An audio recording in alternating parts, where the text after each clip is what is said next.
Son hir dwy'r rief, hai ffeis ffilmich yn dorig a chwmal am bliana. Sgolwch gym dy herwych leis, agos gym bia arall an afliana. Habiach gan gyfeil yn canan ffad y ffyrdd yn barach taich. Ha klasich yn gan tafyn ag ole o berén. Doric speakers would have told us I just spoke Toonser, which I think is a different dialect again. Coming to the classes, what I have learned is that it's just another way of speaking Scots. In the same way that there are ways of speaking English for Yorkshire and Manchester and Liverpool, there are ways of speaking Scots for the whole of the North East, and there's none of them wrong, and they're all bra. Gaf mi hyn yn corym gysbeg an gan y chanan, ywnsachig. If we were meeting each other, Tuna and I would say, "Fwy di you?" Nee bad for yourself. Nee bad ava.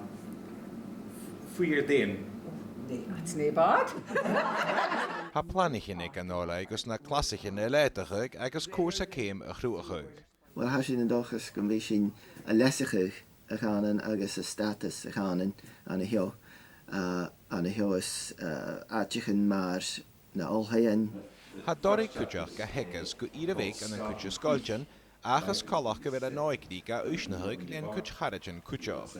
One group I do speak with them, but then the other one I can't stop speaking Doric after I've been with them. It's important to me because when I'm at home most of my family speak it, and all my friends usually speak it. Van teacher Jamie Fairbairn an saas gus duas yn y byrla galta y chwrdd fawn. Ach na fiach ha tulig obrach a hi. There's Gaelic medium education. We've got 3 indigenous languages, fit why knee, to have Doric medium education. I can imagine a wee hub somewhere in Aberdeenshire where folk can send their kids if they want to learn in the medium of Doric, and not necessarily about the Doric.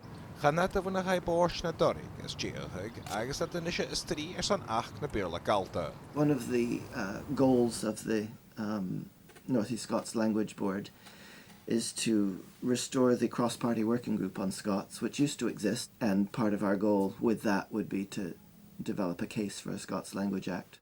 Arashek Academy Banaf chrwych a tashbanig.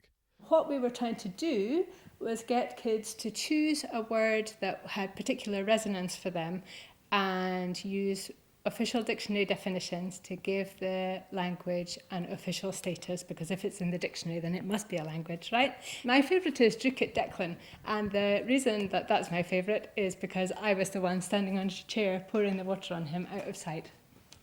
Andreas Wolf, BBC An Dda, on yn dwych na dorig.